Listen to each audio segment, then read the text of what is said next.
नमस्कार मित्रों, स्वागत है। मित्रों, आज हम लोग एक बहुत ही महत्वपूर्ण टॉपिक पे चर्चा करेंगे।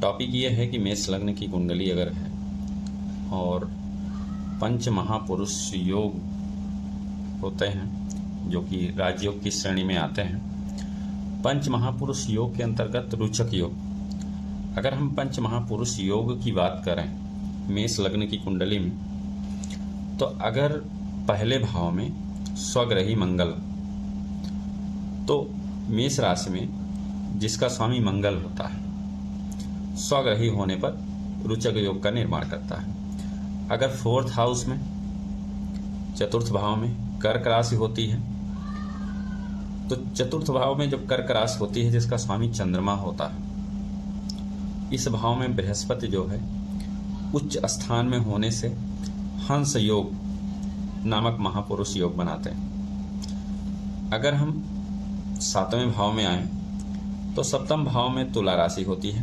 जिसका स्वामी शुक्र होता है तथा इसी राशि में शनि उच्च के होते हैं। परिणाम स्वरूप इस भाव में शुक्र होने पर मालव्य योग और शनि होने पर सस नामक महापुरुष योग की रचना होती है। अगर दसवें भाव की बात करें, दसम भाव में मकर राशि होती है जिसका स्वामी शनि होता है तथा इस राशि में मंगल अपनी उच्च स्थिति में होता है। परिणाम स्वरूप यदि इस स्थान पर शनि हो तो शश योग और मंगल हो तो रुचक नामक महापुरुष योग की रचना होती है, सृष्टि होती है। तो इस तरह से आप देख रहे हैं कि मेष लग्न की कुंडली में किस तरह कितने प्रकार के महापुरुष योग बन सकते हैं। लेकिन मेष लग्न की कुंडली में सबसे बड़ी बात तो यह है कि जो भद्र योग होता है वो नहीं होता। अब अगर देखें तो इसमें जो प्रथम भाव है, प्रथम भाव चूंकि यह लग्न का भाव होता है, ये लग्न का भाव होता है, इसमें मंगल अपनी ही राशि में होने पर रुचक योग का निर्माण करता है। फलस्वरूप क्या परिणाम मिलता है रुचक योग का? जातक जो है दुबला पतला होता है, तीखे नाक नक्श वाला, रक्त वर्णी देह वाला होता है, शूरवीर होता है, शूरवीर योद्धा, शूरवीर योद्धा होता है। इसके साथ ही वह बलिष्ठ भी होता है, जनमानस को प्रभावित भी करता है, जनमानस को प्रभावित भी करता है। मृत्यु से साक्षात्कार करने को आतुर ऐसा व्यक्ति किसी की परवाह किए बगैर अपनी तरक्की करता रहता है। यह व्यक्ति प्रशासनिक क्षमता से दक्ष होता है, प्रशासनिक क्षमता से दक्ष होता है, अधीनस्थ का पालन करते हैं, वरिष्ठ व्यक्ति का यह सम्मान करते हैं। ठीक है, लेकिन क्या होता है कि प्रायः राजकीय सेवा में अपनी सफलताएं प्राप्त करता है, किंतु माता, मातृभूमि और घर, वाहन और स्त्री सुख में इसमें कमी होती है। उसका कारण क्या है? अगर वो निजत्व की खोज करेगा तो कमी है। अगर जैसे ये व्यक्ति अपनी गाड़ी तो नहीं होगी लेकिन सरकारी गाड़ी हो सकती है, सरकारी गाड़ी में चल सकता है, सरकारी मकान हो सकता है।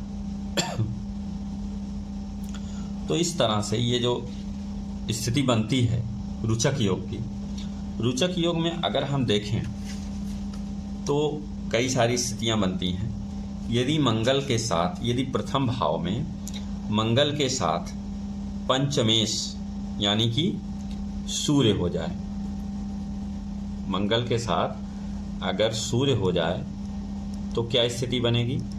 मंगल के साथ अगर सूर्य की युति हो जाए पहले भाव में तो स्थिति बनेगी कि रुचक योग के फलों में अतिशय वृद्धि होगी। कारण क्या है? क्योंकि जो सूर्य होता है ये मेष राशि में उच्च का होता है, तो कहीं ना कहीं उस रुचक योग में जो है तेजी करेगा, तेजी लाएगा। क्योंकि ऐसी स्थिति में सूर्य अपनी उच्च राशि में होकर जातक को उष्णकांक्षी, धीरवीर और राज्य की कृपा से युक्त बनाता है।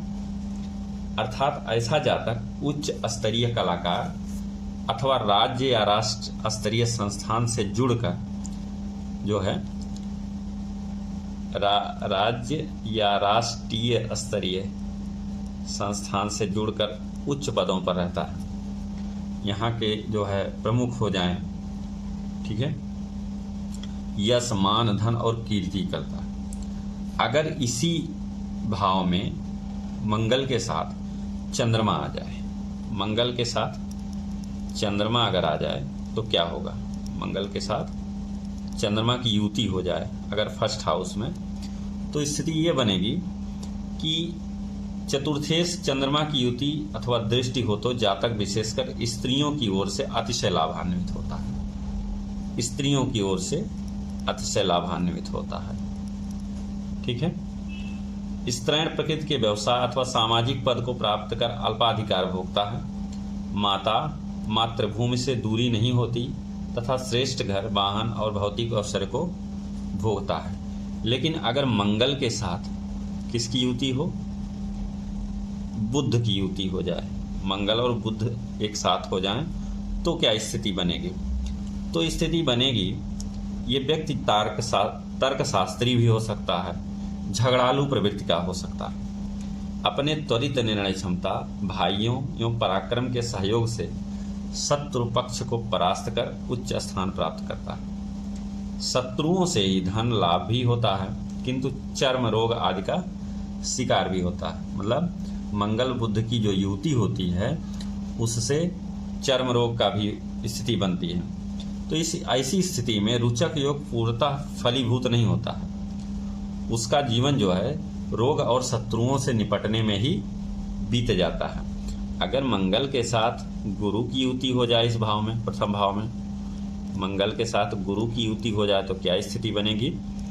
तो ये स्थिति ये बनेगी कि ये गुरु क्या होता है? गुरु नवमेश और द्वादशेश होता है। तो जातक का भाग्योदय जो है कम आयु में ही हो जाता है, भाग्योदय कम आयु में ही हो जाता है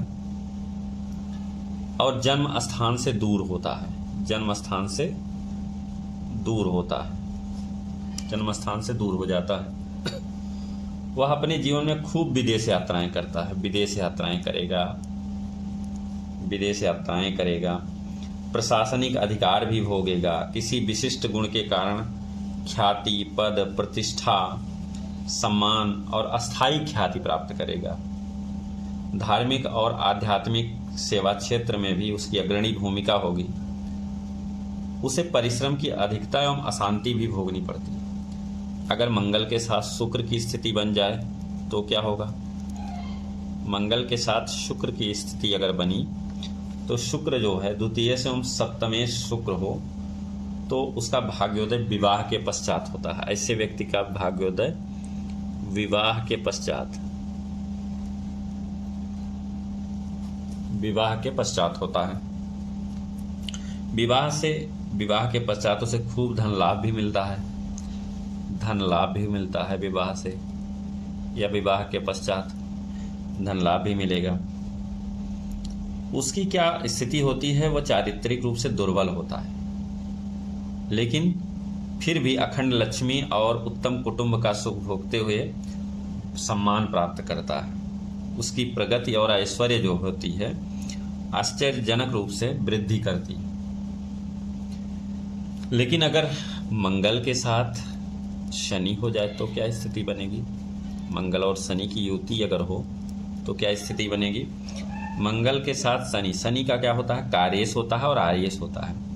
ये जो शनि होता है ये कार्येश मतलब 10th हाउस का लॉर्ड और 11th हाउस का लॉर्ड हो करके अगर प्रथम भाव में हो जाता है तो ऐसी स्थिति बनेगी कि जो है जीवन उथल पुथल भरा रहेगा, लेकिन फिर भी वह व्यक्ति आदरणीय रहेगा। इसका जीवन उथल पुथल से भरा रहेगा, लेकिन फिर भी वह आदरणीय रहेगा। इस भाव में मंगल स्वराश होने से स्वतः शुभ फल प्राप्त कराने को आतुर होगा, किंतु शनि महाराज की क्या स्थिति बनती है? शनि धीरे धीरे करते हैं। कहीं ना कहीं जब मंगल तेजी करेगा तो शनि रोक लेंगे, तो जब शनि रोक लेंगे तो मंगल मतलब बाधा आएगी। जैसे जैसे आदमी वो करता जाएगा लेकिन उसकी बाधा आएगी। वर्ष के बाद उसे पद, नाम या श्रेष्ठ धन प्राप्त होगा। मतलब कुल मिला के उसका जो भाग्योदय होगा 30 से प्लस आयु में होगा, और भाग्योदय होने के बाद जातक जो है सुख का जीवन जिएगा। लेकिन अगर सोचिए शनि के साथ मंगल के साथ राहु हो जाए, तो मंगल के साथ राहु जो होता है वो अंगारक योग बनाता है। तो मंगल के साथ राहु जो है सुख, अप्रत्याशित सुखद और दुखद दोनों स्थिति को देगा, लेकिन अचानक वो जो है बेरोजगार कर देता है। वह धीर वीर सब रहेगा, छल भी रहेगा उसके अंदर, प्रपंच भी रहेगा। ये हर व्यक्ति यह व्यक्ति ऐसा व्यक्ति अयन के प्रकारेण वो सफलता प्राप्त करने की कोशिश करेगा, छल प्रपंच करता है। लेकिन अगर केतु आ जाए, केतु और मंगल की युति हो, तब क्या स्थिति बनती है? केतु और मंगल की स्थिति में जो है ये जो फल है उसकी वृद्धि होती है, चौगुनी वृद्धि हो जाती है, फलों की चौगुनी वृद्धि हो जाती है, और लाखों गुना श्रेष्ठ जो व्यक्ति जो है लाखों गुना श्रेष्ठ प्रगति करता है। ऐसी घटनाएं अचानक होती हैं। ये राजा को रंक और रंक को राजा बनाने के लिए भी कारक है, राजा भी बनाता है और रंक भी बनाता है। ठीक है, तो मित्रों ये रुचक योग के अन्य ग्रहों के साथ मंगल की जो युति है रुचक योग में, ये अच्छी स्थिति कहीं अच्छी है तो कहीं बुरी है, लेकिन रुचक योग में ज़्यादातर स्थिति अच्छी ही होती है। तो इसलिए इसे जो मंगल स्वग्रही होकर अगर प्रथम भाव में यानी कि लग्न भाव में बैठे तो ये रुचक योग की स्थिति बनाता है, ये भी राजयोग की स्थिति बनाता है। तो इसी आधार पे आप अपनी कुंडली में भी आप देख सकते हैं कि ग्रहों की क्या स्थिति है और किस तरह से ये रुचक योग जो है आपको प्रभावित कर रहा है, आपको लाभान्वित कर रहा है। तो आज के लिए इतना ही मित्रों, फिर मिलेंगे, तब तक के लिए ओम नमः शिवाय।